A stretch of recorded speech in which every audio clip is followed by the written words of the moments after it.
Welcome to this episode of Saulcast, where we're talking about Season 4, Episode 5 of Better Call Saul, titled Quite a Ride. We already gave our instant take earlier in the week, so you're going to want to check that out to get our raw, unfiltered, emotional reactions to the episode. But today, we're giving you our full recap and analysis, where we've had a chance to digest and think about the episode. I'm Gil. I'm Adam. Let's get into it. There's something I need to do at work. I want to make a good impression. Everything okay? Everything's fine. Kim, we've got a huge problem. It'll never happen again. Price isn't an issue. What the hell's the matter with me? Mike's story in this episode starts out with a mustached man who we can tell is not American because he has a French accent. And I knew it was French because I tried turning on closed caption, and it said, in parentheses, French accent. Really? The mustache and the French accent weren't enough of a clue? I thought he was Swiss the first time I saw it. I couldn't tell you exactly what a Swiss accent sounds like. Well, so we ended the last episode wondering what is the job that Gus is hiring Mike for. And we get the answer pretty early on because this mustached French man is following orders from Mike. This is one of those classic scenes where somebody has a phone call and he's told, get in the car, drive. I'll call you with further instructions in 20 minutes. And that's exactly what the guy does. Eventually, he's told to stop, get out of the car, and he's asked a very important question by Mike. You remember what that was? If you need to relieve yourself, you better do it now. So we know that he's got a long ride ahead. He's told to put a hood on over his eyes, and from there he's put in a truck, somewhat of a bumpy ride, and Mike's sitting in the car with him, and they eventually end up at the laundromat or the laundry facility where you know that eventually Gus has his underground meth lab. And it turns out that the job Gus wanted Mike for was to bring in essentially candidates to interview to find an engineer who is capable of building a secret underground top-of-the-line meth lab. Here's my question. Do you think that the engineer knew that it was for a meth lab, or did they just know? Because they were talking more about just building an underground structure. And so I'm wondering if maybe they're actually just there for excavation and to clear out a big area underneath. Even if they don't know what it's going to be used for exactly. I didn't think about it. I sort of just took it for granted that they knew what they were building because it seems like you'd sort of have to know, or at least an engineer, an expert at some point would have to know what you're doing because I think you need certain pipes, certain ventilation. Yeah. At the very least, I think they would have certain questions and probably know that what they're doing. I mean, they were told they have to be discreet. They have to work at night. Right. They can't use blasting. It has to be clandestine, to use your word from the instant take. Right. Yeah, I think they probably knew at least the basics of what had to be built there. But as engineers who seem to specialize in digging, my bet is that they're not the people who would be in charge of figuring out what equipment the lab needs and things like that. You'd need a chemical engineer. Yeah, fair. It's probably a need-to-know basis that they know a couple of vents, a couple of pipes they need to build, but there's no reason they have to know the ultimate purpose of any of it. Maybe some barrels they can dissolve people in. Exactly. Your classic meth lab essentials. So one interesting thing to point out about this scene is that this character, who we only spend about 8 minutes with in the episode, makes an impression right away. He's a larger-than-life character that, to not to overuse the word, but he feels like a character. You think that he is going to be like the vet or like the twins, one of these interesting, funny, recurring characters, but just as soon as he's introduced, Mike sort of interviews him. The guy does a quick analysis of the area. He uses a laser pointer, uses technology, and then gives Mike his estimate. I could get this thing built in 7 months, maybe even 6. Mike seems skeptical, gets a call from Gus, They tell the guy thanks for their time, and they basically turn him away. So all of that's set up, and the guy's gone. Yeah. Which just goes to show how picky they are about this, because it's such an important job. Right. So what was your read on that scene? Why do you think the guy was turned away? I think there's a couple of reasons here. So I think the most obvious one is that he was bragging about something he had done previously. And, they say if you have a friend who's gossiping to you about their friends, you don't know if they're saying the same stuff about you to other people. And so you got to be a little more weary of them. I think that applies here too. And so if this guy's bragging about a tunnel that he built, over the U.S.-Mexico border, why wouldn't he brag about excavating a meth lab? Right, exactly. And on top of that, the fact that he was building these tunnels suggests that he at some point was involved in building something for the cartel, which, I don't know if it has any direct implications for Gus, but I'm sure he's not comfortable with this kind of conflict of interest. Yeah, those are two explanations that I think make total sense and wouldn't surprise me if they're part of the mix. It wasn't how I initially read the scene. I thought it was more of a credibility issue, especially because after the guy gives his pitch, Mike's reaction is, "You think you can build this in 7 months max, even with all the blasting?" So he expresses skepticism, and then he gets the call from Gus, and you can't hear what Gus says on the phone, but Mike says, "That's what I thought," or "I thought the same thing." So to me, it seemed more like this guy's overpromising. He's saying he can get the job done. He's not recognizing how difficult, complicated a job it's really going to be, so they didn't trust him. Right. Yeah, and to me it seems that seems definitely right also. I think it's a mix of those things. But I like that Gus and Mike are on the same wavelength. Like, they're becoming homies. There was some tension between them last time. And now they're getting along. They have a mutual respect, which was rocky for a minute, but I think they're back on good terms. I agree. And we know that this is going to flourish in the long run, and I like seeing that. Yeah. So the next time we see Mike, he's back in the van, bumpy van. This time he's with a new candidate. He has a hood over his head, so we haven't actually seen what this candidate looks like yet. So, of course, my immediate reaction is a character from Breaking Bad, maybe? Yeah, is it Jesse? Could be Jesse. Well, this guy is not handling the ride well. He's literally groaning. No. Oh. And he's bouncing all over the place. And he says, "Mir so schlecht, ich kutze gleich ins Auto." Oh, what? It's German. Oh, okay, yeah. So from that, we learn that he's German, and Mike asks him to speak in English, please, and he says he's going to throw up. How long did you practice that? That is all I did all day today. I told you I didn't get a lot of work done today. That's what... And I wanted to just toss it out there and just move on like it wasn't a big deal. Yeah, we'll have to cut all of my reactions out so we just play it cool. That was awesome.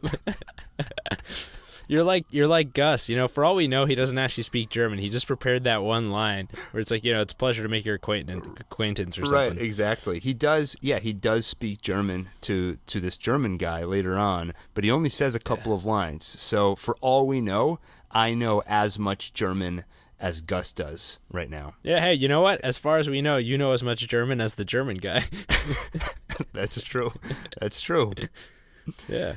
Well, once they get to the facility, you can immediately see some differences between the French guy and the German guy in their approach. The French guy was using technology. He had the laser. He was very cocky. This German guy, he's old school, right? He takes out a measuring tape. He's got his notebook. We see him scribbling notes and diagrams. He is far less cocky about it. He pretty much spends the entire time telling Mike how difficult and near impossible the whole thing is going to be. We need schematics of utility in the area. You'll get those. Once the space is fully cleared, I can waterproof and fabricate casts for the retaining walls and pour concrete. We would need...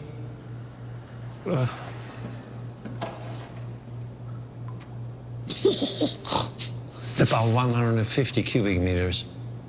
This is just the beginning. And all this in complete secrecy. Judging from the sounds I heard, I assume we are not far from a town. This is also not optimal. A project like this, many things can go wrong. So we're impressed by him. Gus is impressed, so much so that he makes an appearance and asks the guy, so is it impossible? And he says, dangerous, difficult, very expensive, but not quite impossible.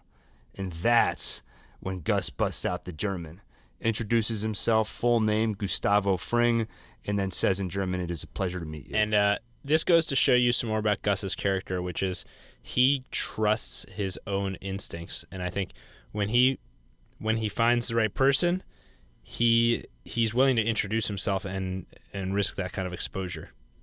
Exactly. He trusts his gut. He can see that this person is detail-oriented like him. He can see that this person is genuine about his work. He isn't overselling anything. He recognizes the difficulty of the task ahead, so Gus goes for it. Yeah. Do you remember the first time Gus met Walt? Very vaguely. I think it was at Pollos Hermanos. Yeah. Yeah, they met briefly, and very quickly in the conversation it becomes clear that Gus does not want to work with Walt.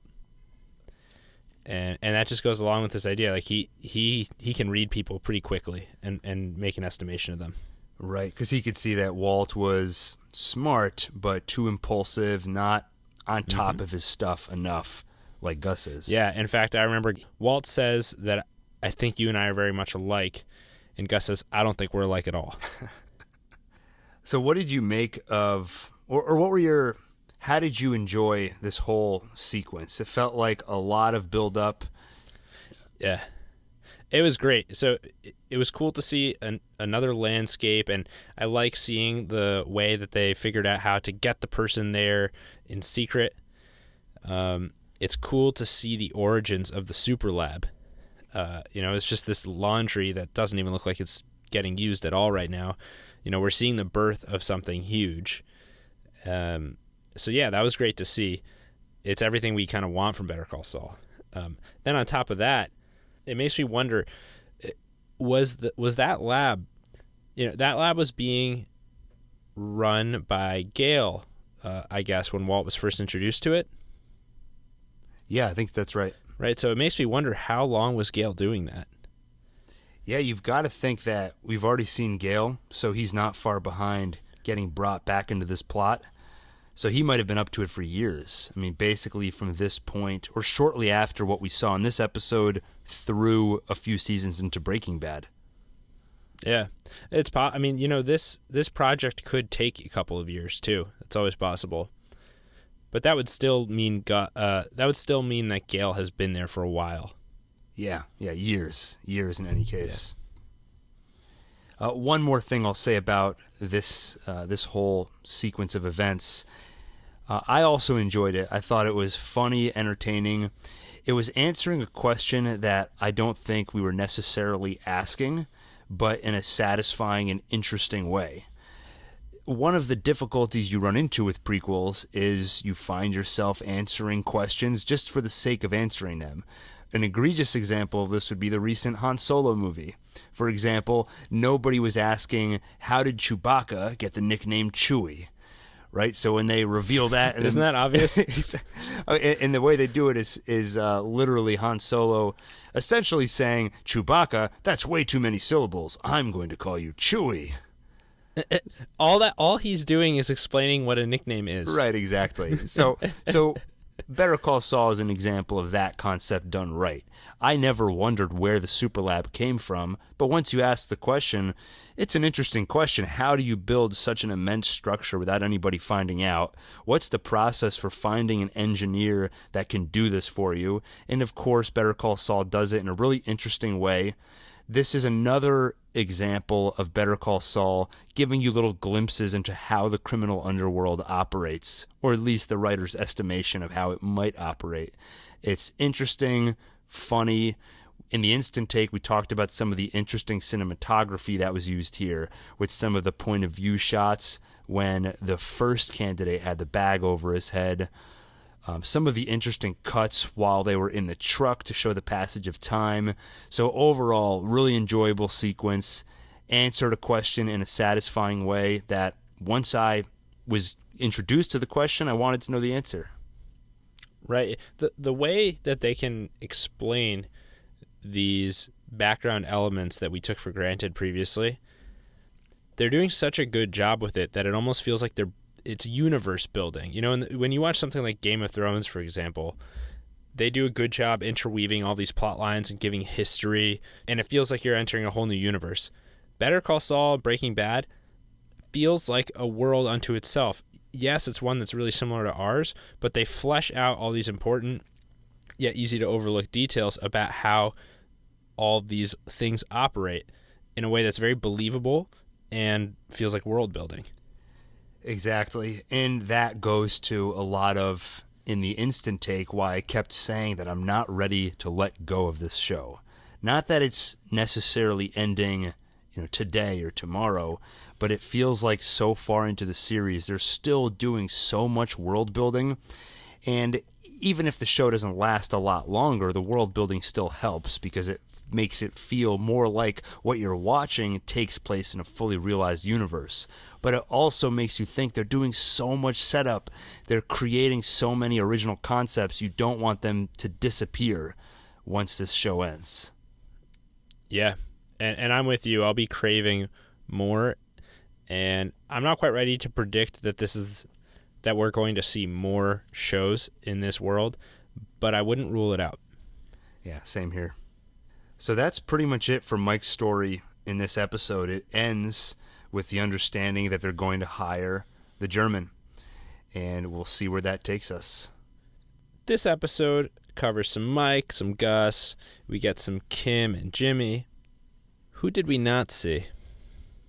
No Nacho. No Nacho at all. I'll take Better Call Saul, please. Hold the nachos. Whoa, that's good. Really? That's good. Nice. Yeah, what's up with that? Is it what I suspect, and I think they kind of set us up for this, is Gus tells him, get some rest, and, the twins go down to Mexico. Nacho's in no shape to be doing anything anyway, other than kind of stewing in his own bowel leakage. You think that maybe the infection happened, and he's died off camera? Nacho's dead now. Yeah, the Nacho plotline just never resumes. He's just gone. In interviews with Vince Gilligan, people ask him, like, what happened with Nacho? And he's like, what do you mean? Like, it was obvious. We said that he's going to get an infection and die. Like, how? You think that the vet was able to save him? I really have to spell out everything for you in this show? He's dead. Yeah. I mean, it couldn't have been more clear. It's like, did we have to show Chuck's dead body? No, it was enough that you just inferred that it happened. Right? Have you seen Breaking Bad? Yeah. Did you see Nacho in Breaking Bad? No. See? Jesus Christ. Okay, so that's our Nacho update. He's dead. But yeah, so I think he's just laying low, recuperating, and the twins are in Mexico. So there's not much to update us about Nacho anyway. Yeah, I think that's right. Let's get to the best, most juicy, amazing part of this episode and this season. The cold open, where we see not Jimmy and not Gene, but Saul frickin' Goodman frantically shredding documents. And what the hell? What are we doing there? Yeah, I went back and listened to part of our instant take, and I couldn't believe how excited I sounded. I sounded like a lunatic if you listen to the beginning of that. I'm like, I couldn't believe it. I mean, it was your heart beating in your chest. Oh, I was like speechless about it. I was over the moon.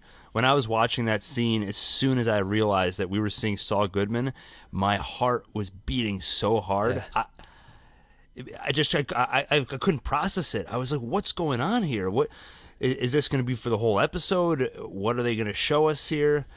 And yeah, it was the first time ever that this series showed us a scene that takes place in the Breaking Bad timeline. It took place in the last few episodes of Breaking Bad. You're right. And, we both mentioned this in the instant take, but independently, both of us thought we accidentally were watching Breaking Bad and had to double check to make sure that we were actually watching Better Call Saul.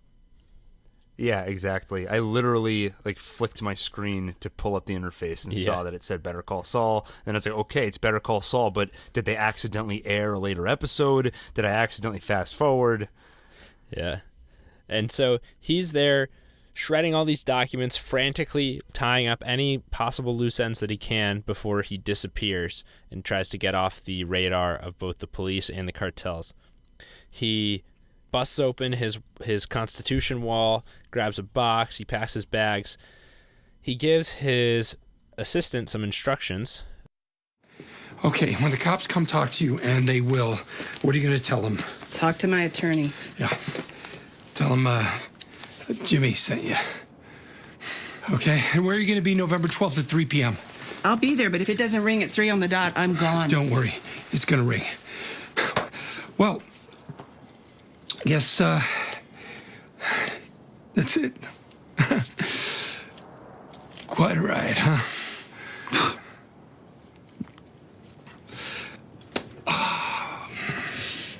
Yep. We don't really know exactly what he needs her to do, but seems like she's going to do it as long as he pays up. We already knew her from Breaking Bad, and she was Jimmy and Kim's secretary in earlier seasons. So that's actually interesting. Well, I guess we've already seen her as a character, as one of the few characters that we know knew both Jimmy and Saul. But this is sort of a reminder of that, especially because in this scene, when Saul is giving her the instructions, he tells her, tell them Jimmy sent you.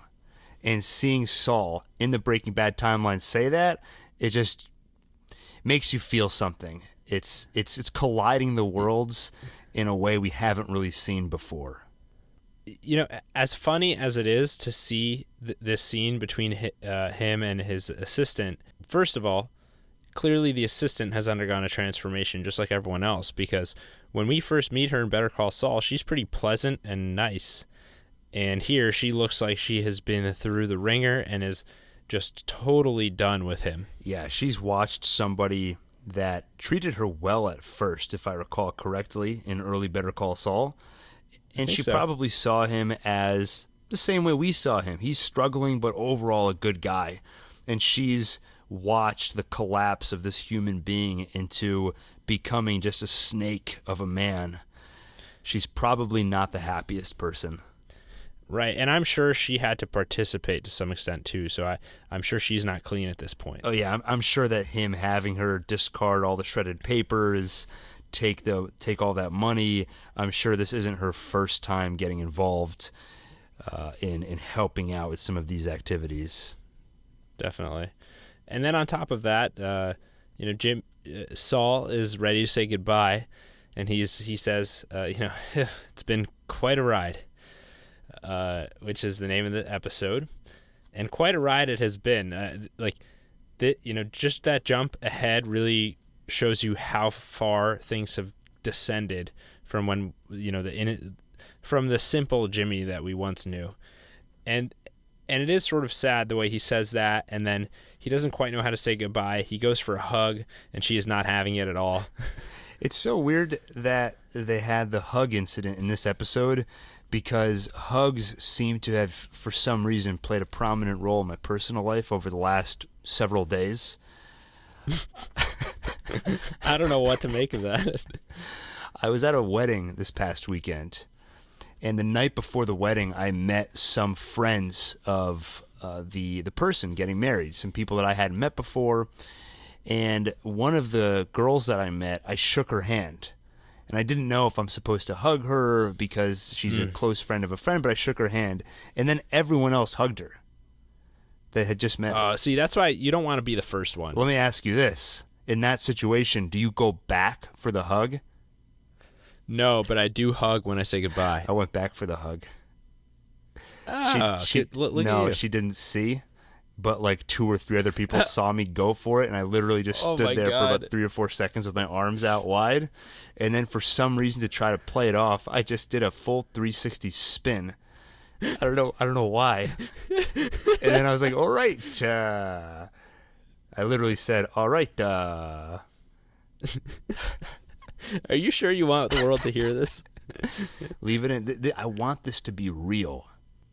You won't get this anywhere else. Exactly. Tune in, folks. You came for Better Call Saul, and you stayed for the hug talk. All right. What came next was actually something I bet would have been easy to overlook. But you know, the opening to Better Call Saul, it's got the theme song. You see some images of, you know, the Statue of Liberty, the inflatable Statue of Liberty over Saul's office. What I also noticed and have heard other people talking about is that over the seasons, that starting gets more and more distorted. You know, so you know how like the screen's like flashing and it shifts from black and white, and you see kind of this weird tracking like it's an old VHS. Yeah. Right? This was the most distorted by far that we've ever seen the opener. Oh, really? That's interesting. I didn't know that there was that progression over the seasons. Yeah, so that's an interesting thing to look out for. And then I specifically suggest people rewatch just that opener for this episode, because you're watching it, and if you pay attention, you're like, wow, this is like, it's getting really screwed up. You know, I didn't pick up on it consciously, but now that you mention it, I do remember noticing something odd about the starting, and I just didn't think a whole lot about it. I won't go too far, but I mean, it almost feels like you're watching like a nightmare. Yeah, no, that's an interesting way to look at it. It fits right in with what the first scene was, which was, you know, Saul Goodman's life falling apart. He has to escape. He's got a broken nose or something, and he's wearing body armor just in case. His life is in shambles, and then we cut to this, you know, opening theme for Better Call Saul, and the theme, the opener, is in shambles. Like, I don't know of any other show that played with their opening theme like that. No, other shows in some ways do it. Game of Thrones does, but not A little, They yeah. do, but it's more about the current state of affairs, where you'll see certain towns are in ruins. They'll show certain areas that they're going to introduce in that episode. But I've never seen a show that uses the starting to convey a theme or to set a mood. And to your nightmare comment, whether or not this episode is meant to be a nightmare or something along those lines, by showing you something that looks off or disturbing, it sets a certain tone. Right. And I do think that tone is fitting for this episode, because we talked about the fact that this is an important episode, and it feels like a turning point in a way, or at the very least it feels like Jimmy heading in the wrong direction, and this episode was him flooring it, and it's now like locked into place and become inevitable. Right. Yeah, that's a great way to put it. Is he did a 180 turn and then he hit the gas. Yeah, exactly. And the show opens by showing us exactly where that's going to take him. Exactly. Next we see Jimmy, bored as hell at CC Mobile. He's desperately just like waving his hands, hoping a customer comes in. And it turns out to be someone who is attracted by the "Privacy Sold Here" sign. Jimmy, in his usual amazing salesman-like ways, master of persuasion that he is, he puts out this stack of phones and says that they're all reserved. He pretends to be on the phone, taking some orders, basically making it look like they're doing crazy business there. And as the guy walks in and Jimmy hangs up the phone, he immediately breaks it apart and throws it away in front of the guy. Oh, yeah. Yeah, that was really clever. And we see him do that in the opening to the episode also, right after he calls for the vacuum cleaner. He ends up selling that guy, I think he sells him 10 phones. Both parties look very pleased, and it's so much fun to watch Jimmy in his element like that, where he's just using any tactic he can to sell something. Yeah, the sincerity when the guy says to him before leaving, "Thank you again. Thank you very much." Yeah. Just how much Jimmy was able to swindle him. Yeah, and you know what? Is he swindling him? I mean, he's right that these prepaid phones are good for anonymity. though I'm sure, he probably charged more than necessary for those phones. But it does remind me of a quote I heard recently, which is that you can't con an honest man. And if you look back at a lot of the cons that Jimmy's pulled and, throughout the course of the show, most of the time it's usually him taking advantage of someone who's hoping to take advantage of other people or of the system in some way. Yeah, you're right. A lot of the people that he's taking advantage of, the show purposefully sets them up as dishonest people. Even when he was doing his con artist type of stuff with Marco, or the time that he was working with Kim, usually they set up their marks to look like, if not dishonest, and at least jerks, people that you wouldn't feel too bad, getting screwed over. We cut from Jimmy conducting this sort of dishonest business here to Kim adjusting the tie of this teenage boy who she's going to be representing as a public defender. And it's kind of sweet to see her serving as this parental figure for him. Yeah, this is her doing actually exactly what you predicted, which is that she was going to go back to the court, go back to helping the little people like she wanted to. And it's interesting because in this episode, we see Jimmy go back to sort of conning people. We see Kim go back to helping the little people. So they're both going back to their happy place, but obviously those look very different for Jim and Kim. It's fun to see Kim interact with this, the prosecutor, who I'm sure we all remember from early on in Better Call Saul. He was one of Saul's buddies, kind of a pathetic sort of character, and Kim is just sweeping the floor with him in terms of negotiating for her client. They start negotiating, and once they're sitting down in the courtroom before the trial has even begun, they basically already settle on giving Kim exactly what she wanted and more because he annoyed her. Yeah, I was so happy when he reappeared. He was such a funny character to watch. Yeah. And he was one of a few examples this episode where I felt like they were calling back or bringing back older elements from the show. And I made a couple of references during our instant take to the fact that this episode to me felt like it could have been a finale or close to a finale. And oftentimes when you close out a series, you bring back past elements and callbacks. So a few examples I noticed in this episode, the one we're talking about right now, the prosecutor we haven't seen in a while, Kim back in the courts dealing with the little people, Jimmy back on the streets doing what he does best. One of the other ones that's a little bit more subtle, you mentioned it earlier, when he was in the phone store and he saw somebody driving by and he kind of wiggled his fingers to sort of magically compel the person to come in. He did that, Yeah. I think, in the first episode when he was picking up his phone to call his voicemail to see if anybody called in looking for a lawyer. Before he picked up the phone to check for messages, he did that finger wiggly thing first.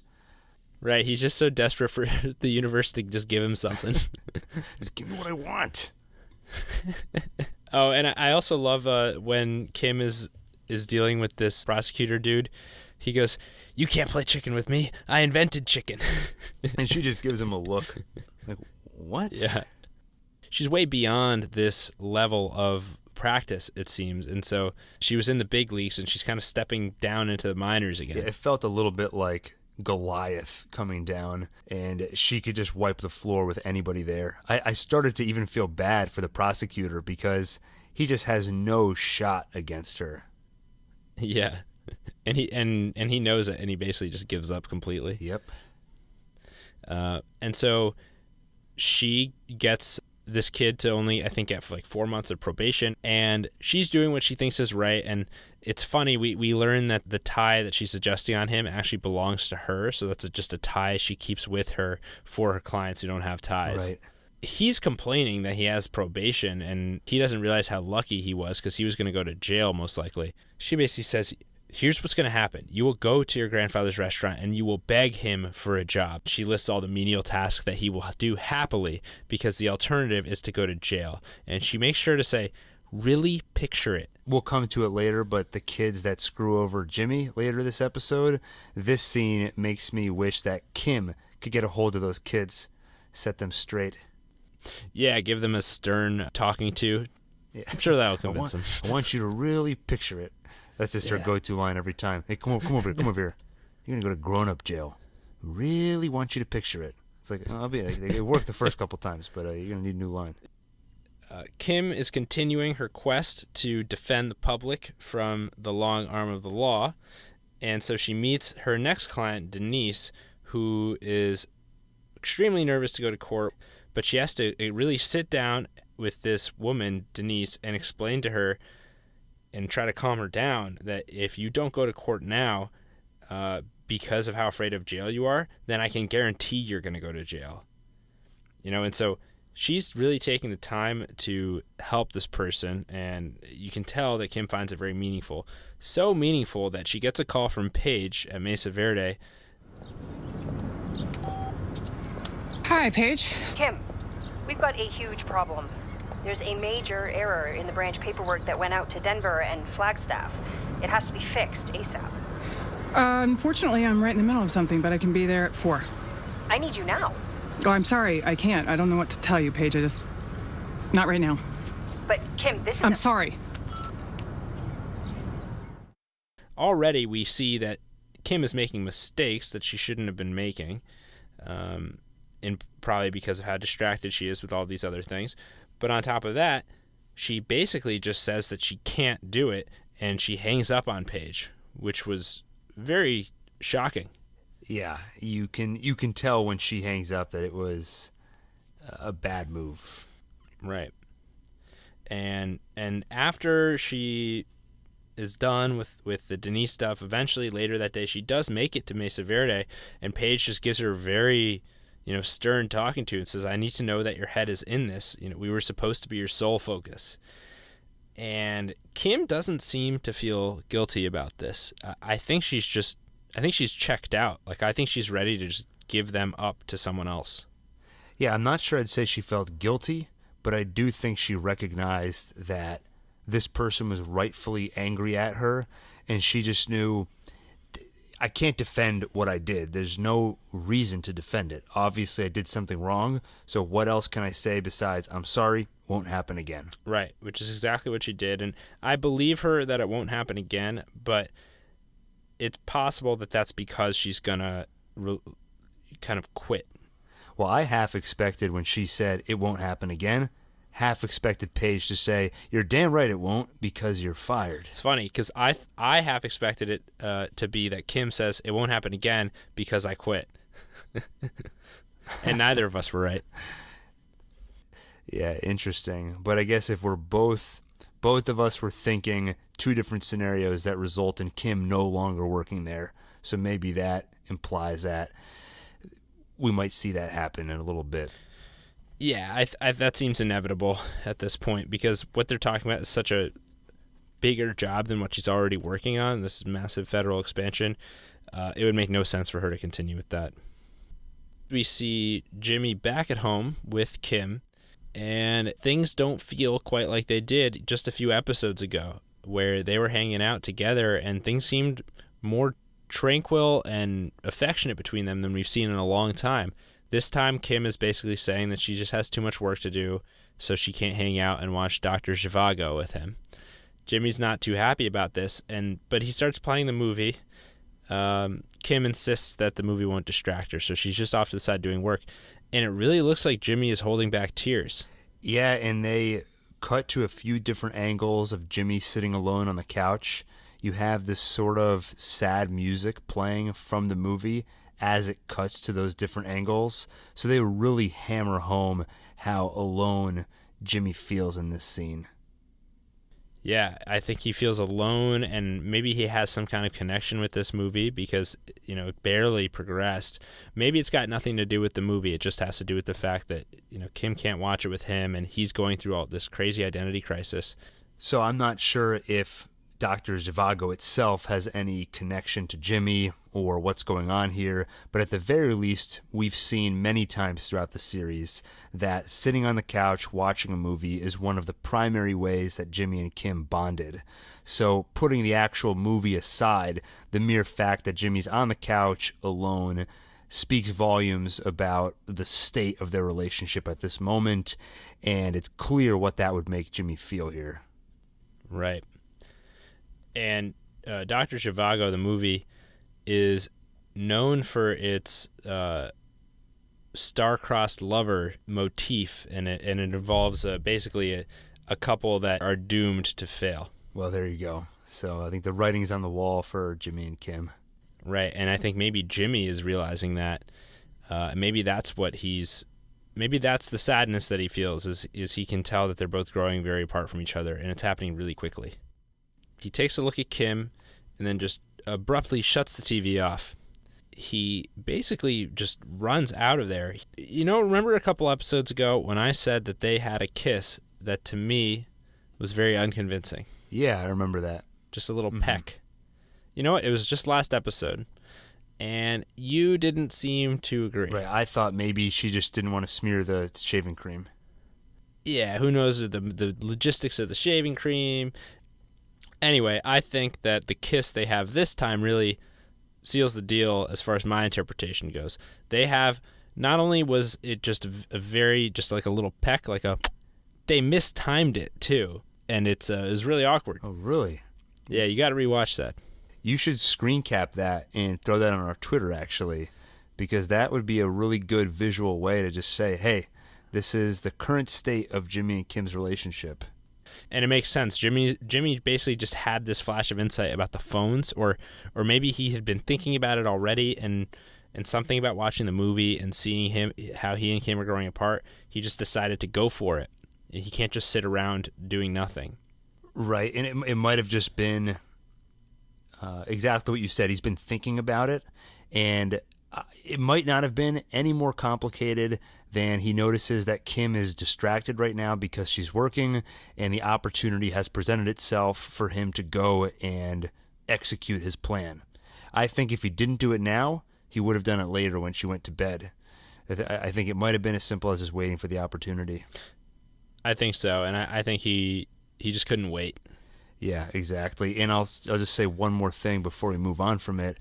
Part of my evidence for why I don't think this was anything more than just I'm waiting for my opportunity to go execute this. Part of the reason I think that is because Jimmy has shown an incredible amount of obliviousness when it comes to other people's state of mind.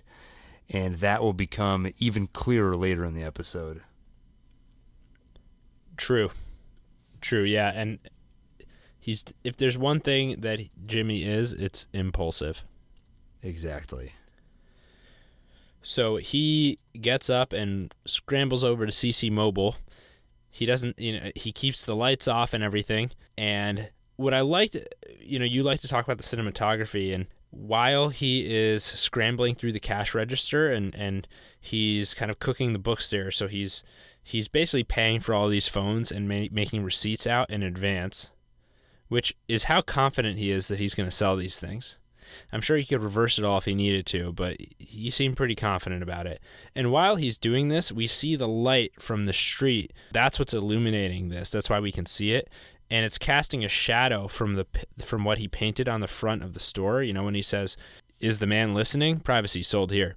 You can see the shadow of that cast on top of him while he's doing it.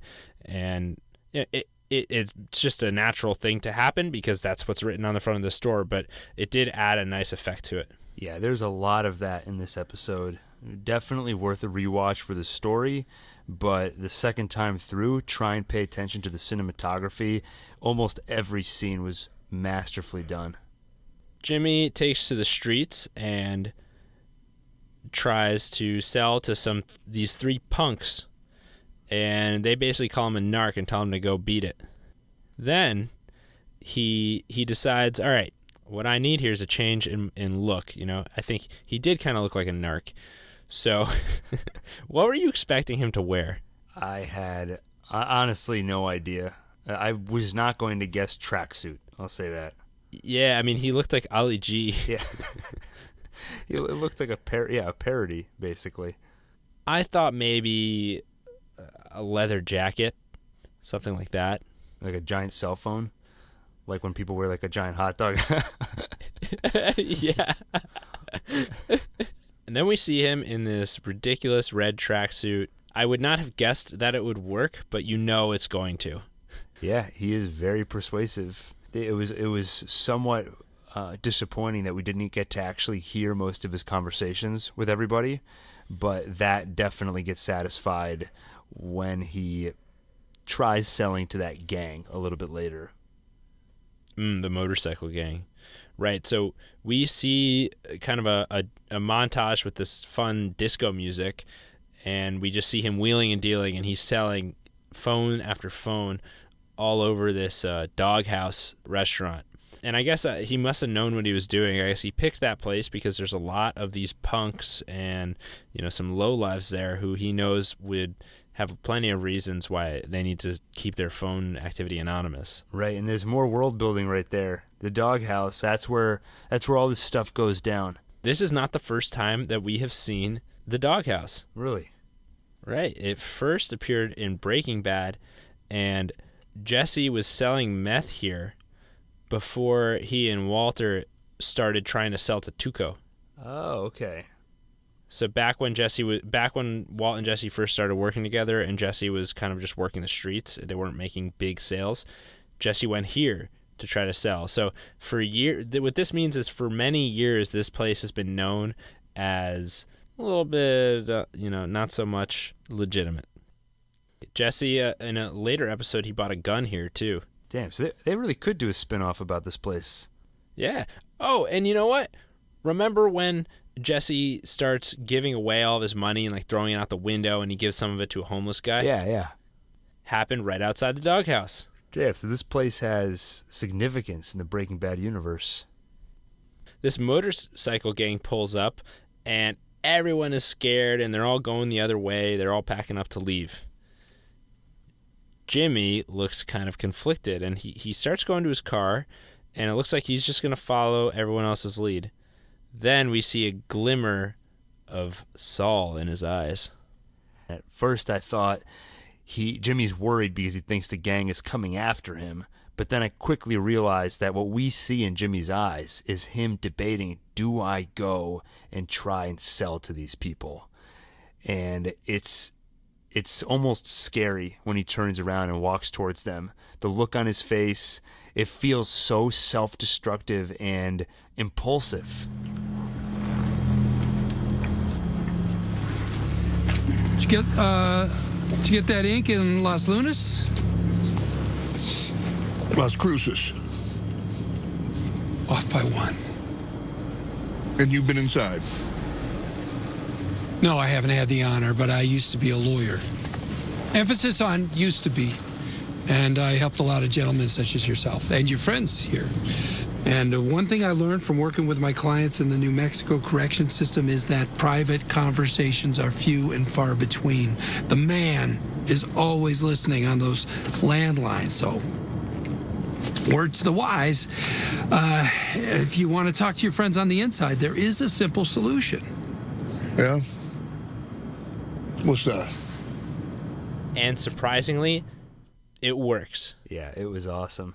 And just to watch him, the way he doesn't have a prepared monologue. It feels like he has an opener, and then he thinks, I'll wing it from there, because he sort of steps in the way of a bullet and then dodges it. He says, I used to be a lawyer, and then he sees the reaction. Keyword there, used to be. Yeah. Right? So he keeps sort of dodging these landmines. It's every time they do a scene like this, it's so enjoyable. That's when the show is at its best in terms of tension and comedy. Right. And by saying something like, I used to be a lawyer, as soon as they hear that, it has their attention. And that's bad attention at first because they think, okay, this guy's definitely a narc or he's with the police or something. Then when he says emphasis on the used to be, he pulls in their attention by saying, I'm a lawyer. Then he redirects it to the whole fact of, I'm not one anymore. I'm like you guys. Yeah, he is a master at controlling people's attention, pointing them in the right direction, and just figuring out what is it about this person that what levers does this person have that I can pull to get what I want out of this situation. And that's why he's so much fun to watch in these kinds of interactions. And I love watching him walk away from this because he he just kind of waves bye to them like they're his buddies now. They're taking big bites out of the sandwich. He's taking these big bites out of that hot dog like he's a kid at a carnival. It reminded me of The Princess Bride when he goes, "Have fun storming the castle. Have fun being in your gang." That's exactly like that. And of course, they can't just let us have a nice happy ending. These three assholes from the beginning who called him a narc, turns out they've been watching him all night. And if you go rewatch some of these scenes, you can actually see them in the background just watching. Oh, really? Yeah, so they see him racking up all this cash. Very sloppy of Jimmy to overlook this fact that everyone sees him there pulling in all this money. Yeah, it makes me wonder to what degree has Jimmy dealt with physical altercations? Because it seems like when the three of them approached him, he tried to talk his way out of it, but you didn't see any fear in his eyes. It almost seemed like he was completely oblivious to the fact that they might get physical, even though I think to us as viewers it was obvious. And maybe this is one small step in him learning that sometimes people don't use their words. We've gotten a taste of this because we saw in season 1 the way that he sweet-talked Tuco down from chopping off those kids' legs, the skateboard punks, into just breaking their legs, right? Mm-hmm. And sure, no one laid a finger on Jimmy, but the point there was no matter what he said, these people weren't getting away without some kind of grievous injury. But at the same time, what it reinforced for him was that I can sweet-talk my way out of certain types of bad situations, and I'm sure he had done it plenty of times before then. This is probably one of the first times he really did end up in a situation like this where he had to do this on behalf of himself with the potential consequences of getting the crap beaten out of him. And so he's learning a tough lesson here. And we see what he takes away from that lesson. He goes back home, has a moment with Kim, who's like kind of helping him, cleaning him up. And Jimmy says, you know what, maybe I will see that psychologist. I think he's legitimately feeling like maybe I went too far last night. That opened my eyes to what I was really doing, and maybe that's not the direction I want. That seemed genuine to me at the time. Agreed. I don't know why else he would say to Kim that he's thinking about seeing the shrink. He wrote down the therapist's phone number, so I do think that he had the intention of seeing that therapist. Yeah. Right, and then he goes to CC Mobile. He takes down all of the paint from the windows. It looked like a ton of work, actually. Yeah, but both when he wrote that whole thing on the windows and in this scene when he cleaned it all up, I was very impressed with the effort he put in there. I would say A+ for effort right there. Yeah, he's got a work ethic on him. Yeah, when he's doing something, remember the amount of work he went through to forge the typos in all of Chuck's documents? Oh, yeah. Yeah, I remember. Yeah, when he sets his mind to something, as long as it's in the realm of the stuff he wants to do, Jimmy is willing to put in all the effort in the world. I know how he feels. Yeah. If it's something I want to do, I'll work hard at it. But as soon as it's remotely unrelated to my interests, I can't be bothered. Yeah, I saw a meme online a long time ago where it was basically how my brain works. And it was a switch where one position is insanely obsessed and the other position is I don't care at all. I have a number of this great psychologist you might want to check out. Yeah, I might do that. Sure. Kim looks legitimately concerned for him. It's kind of adorable the way she's like, I'm checking your pupils. Jimmy says, back in the day, I would have spotted them and they would have known not to roll me. And Kim's like, how do you know that? And he goes, I was one of them. But basically, they acknowledge those days are over. And he says, yeah, but... And he's got nothing to say. He's got no words for that. And he just says, all right, I think tomorrow I'll call that shrink. And I couldn't tell how much of this was genuine, but the more I think about it, the more I do think he was kind of recoiling from what happened last night. He realized how dangerous and real this can get, and it's not just a game when you're dealing with these really seedy characters. And I think it was less about the kids. I think if the kids didn't attack him, it wouldn't have put things into perspective for him because he would have gotten away clean. The kids attacking him makes him think, I might have done something wrong here. And then he reflects back on the night and remembers when he walked over to that gang and seriously seriously risked his life. I think that's got to put things in perspective for him. Right. Like, this is seriously reckless behavior, but very entertaining. Very entertaining. He says he's going to see the shrink. Then we see him taking down the paint from all the windows. Looks like he's had a change of heart. He's going to court because he has to meet with his PPD person who's involved with managing when he can get his law license back, and it looks like he's got to meet with this guy probably every month. When he gets to the court, he takes a stop at the bathroom, and we see the most disheveled, sad Howard you could ever imagine. Yeah, and Jimmy, surprisingly astute, asks Howard, "Hey, Howard, is everything okay?" And that's about the most perceptive Jimmy gets in this scene. After that, he's pretty oblivious. It's so sad. Howard looks up at him and he asks him, "Have you ever had insomnia, Jimmy?" He says, "I wouldn't wish it on my worst enemy." Yeah, they do such a good job of taking the most well put together character you've ever seen, and just with acting and a little bit of makeup, I think, but mostly his acting, they tore him down to pieces. Yeah, and I feel really bad for him. He doesn't deserve this. Yeah. And I mean, we already talked about this a little bit on the instant take, but it's worth bringing up again because I mentioned earlier how oblivious Jimmy is to other people's feelings. But he asks him, and he doesn't just ask him like, "Hey, I've got to ask, what's wrong?" The way he phrases it is, "I got to ask, Howard, what's eating you?" Yeah, and he's serious. It seems like a serious question. Yeah, and Howard looks at him, and he can't believe what he's hearing. How can you ask me that question? And his response... Yeah, it's like, the person I founded this law firm with just killed himself, and I think it was because of me. On top of that, your girlfriend, Kim, just totally demolished me recently and made me feel even worse. Yeah, every good thing that I thought I was doing regarding this terrible tragedy, I've just been told is actually a bad thing. So yeah. I caused somebody to commit suicide, and you ask me, like, what's wrong? Yeah. And he responds by saying, what was it? "I think I've shared enough already." Yeah, this is the saddest line. Yeah, right before all that, when he says that he wouldn't wish insomnia on his worst enemy, Jimmy just goes, "Don't they have pills for that?" I was thinking more and more about what you said last time we talked about this, that it seemed borderline sociopathic. I mean, it really does. The only way I can maybe bend it a little bit to say it's not quite that. It's not that Jimmy doesn't have feelings or that he's so oblivious. I think it's more that in some weird way this is how he's dealing with Chuck's suicide.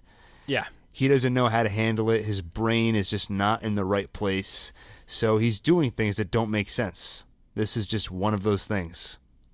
When you follow what a character is doing from their perspective, it kind of makes sense in their own internal mind state. So it's easy to get absorbed in his plot line and not step back at the bigger picture. But if you do that, what you'll see is all of this reckless behavior and this identity crisis, this has hit full throttle right as soon as Chuck died. It's clearly had an impact, even if Jimmy has not expressed it emotionally. And it's not a surprise. Like, he grew up with him. He up through most of the series was still taking care of him out of a sense of obligation. He cared about him in some way. He was dealing with putting his cell phone in the mailbox and delivering ice and bacon and all of his food, everything. Yeah, and I think the way you put it there is great, which is that we're watching the show from Jimmy's perspective, so it's easy to get wrapped up in his point of view. And from his point of view, we've had a couple of episodes here where there's not a lot of talk about Chuck, and so we might forget about him a little bit. Running into Howard is sort of giving us a glimpse outside of Jimmy's world. We take a step back, and you see sort of things falling apart around him. And one more thing I'll say about it is, from Jimmy's perspective, if he's sort of compartmentalizing and taking Chuck's death and putting it in a different part of his mind that's not going to affect his day-to-day life, he would be very confused about Howard's state of mind. Yeah. From his point of view, it's as if Chuck didn't die, or if he did, it doesn't matter. So why would that destroy this person? Right. Yeah, he just doesn't get it at all. But I do think that this leaves some kind of impression on him. So one of the funniest parts of the episode for me was after Howard says, Jimmy, I think I've shared a knife. Jimmy goes, Howard, you should see a shrink. Which I think, part of that is genuine concern. I think Jimmy is just like, damn, Howard looks bad. Like, he needs some help.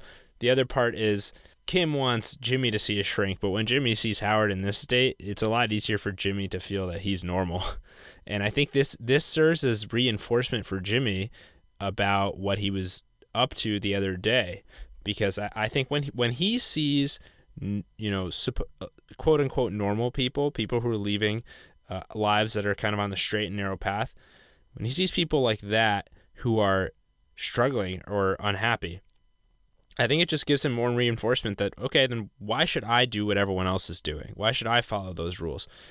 Kim almost does a similar thing when she sees the way Chuck's career went and how respected he was, and yet look how his life ended in tragedy and how he wasn't actually that happy of a person. He wasn't fulfilled. That steers Kim in a different direction. I think this is kind of similar for Jimmy. Seeing Howard in this state is just even more reinforcement that there's no reason to try to become a respected lawyer. There's no reason to shy away from the path that gave him a sense of meaning and excitement. So then Howard admits to seeing someone already twice a week, and Jimmy asks, is it working? And Howard basically says that it is, even though it doesn't look like it at all. So then we see Jimmy tear up the phone number and flush it down the toilet, which to me, what that's saying is, I think earlier he actually did have the intention of following up on the therapist, but once he sees Howard like this, first he sees that therapy is not working, but on top of that, he sees that there's nothing about the normal life that it guarantees things will go well. Yeah, well, it's interesting you say that, because I'm curious how you'll reconcile that with what happens next, where Jimmy basically doubles down on, I'm going to be a great, big, successful lawyer. But I definitely agree with the first part, which it seems that Jimmy was genuine in wanting to see the therapist. Something in this scene changed his mind, and I think an element of that is him basically seeing someone that seriously needs help, is getting help, and it doesn't seem to really be making a difference. Yeah. So in that case, let's go to the next scene. So we see Jimmy. They do this cool overhead shot showing him in this ocean of cubicles, and he's kind of looking up almost at the camera. Then he has the meeting, and it's almost like similar to like a probation officer, and the guy asks Jimmy, what will you do when the PPD is up, so when you get your legal license back? And Jimmy doesn't answer. He just says, I have some plans. And the guy wants some clarification. Okay, what kind of plans? And this is when Jimmy gets serious and says, and he's counting the days. In 9 months, 24 days, I'm going to have a new office, just like it was before with my partner. But it's going to be bigger and better. Everything will be better. We're going to have more clients. We're going to win more cases. And I'm going to be a damn good lawyer. Which makes it extra poignant that we started the episode seeing where Jimmy ends up. We literally see his law firm, the closest that he came to fulfilling that dream, falling apart. We see him punch a hole in the wall. The pillars are falling down. So I think they intentionally, I think that it was very intentional that this scene was in the same episode as that flash forward. Definitely. It's just a major contrast there. But my interpretation of this is not one that I think contradicts my earlier interpretation about how he reacted to Howard. I think when he's laying out these plans here, the reason he doesn't say what his plans are at first is because he plans to go the criminal lawyer route, and emphasis on criminal. I think he has this image in his head of what Saul Goodman is going to be. Maybe he doesn't have the name for him yet, but he realized that this actually is the right path. Once he sees the way Howard is and he reflects on the events of the night before, I think that what he's describing here is what he's envisioning, but the unspoken part is, I'm going to have all of this, but it's going to be on the side that I'm more interested in. That's really interesting, and I think you're right. He's speaking passionately, but he's leaving out a lot of words. But what I wonder is a few of those words about, I'm going to do this with my partner. Do you think he genuinely believes that Kim is going to come along for the ride? I think he's so out of touch with certain parts of reality that he thinks he could get Kim to do this with him. I think he thinks that even if Kim doesn't get directly involved with some of the shadier stuff, she can at least work alongside him and just do some of the more legit work like they were doing before. Yeah, I have a feeling that this is going to be the thing that tears Jimmy and Kim apart. That he's going to try and convince her to join him on whatever journey he's going on, and this is going to be the last straw where she just can't go along with it, and I think she's going to walk away. I think so too, especially because she's rediscovering her integrity here, and Jimmy is rediscovering how little he cares about integrity. The only hope is that maybe Kim can fall in love with Gene the same way she did Jimmy. I guess we can't rule it out, but time will tell. Mm-hmm. Time heals all wounds. Clearly, we both loved this episode. It started off in such a surprising way that from the get-go told us we need to pay attention because this is an important episode. And across the board, we got interesting character developments for Jimmy, for Kim, and surprised to see that we also got some interesting developments for Howard. So I can't wait to see what happens next. Looking forward to checking back in on Nacho and his bowels. This was one of the best episodes this season, maybe of the series. Adam, anything else to add? We got to see the beginning of the Super Lab. It's going to be a lot of fun to just track the progress on that project. And not just the development of the Super Lab, but hopefully we also get to see Gil and his wonderful singing voice again soon. I'm Gil. I'm Adam. And this is Saulcast. Whatever podcast app you're using to listen to this, Apple Podcasts, Stitcher, Overcast, Google Play, maybe you just use one of those cups with string attached to it. You put it up to your ear. I don't know, but whatever it is, I'm sure it has a subscribe button. If you push that subscribe button, you'll get our episodes twice a week. And we would love to see you do that because every download we get really makes our day, motivates us to get the show out as quickly as possible, even if it means staying up late, to record an instant take. We have a lot of fun doing it, and we hope you enjoy listening to it. We can't get enough podcasts, and I know you can't either. So if you look out on our Twitter, @SaulcastPod, you'll see a very special announcement later this week about a new podcast we're starting. You may have seen some commercials for it during tonight's episode of Better Call Saul for this TV show called Jack Ryan, which has just premiered on Amazon this week. We're going to be releasing a podcast just like this about Jack Ryan, and if you have any interest in that show, we think you'll love our companion podcast. So remember to check out @SaulcastPod for a link to that in just a couple of days.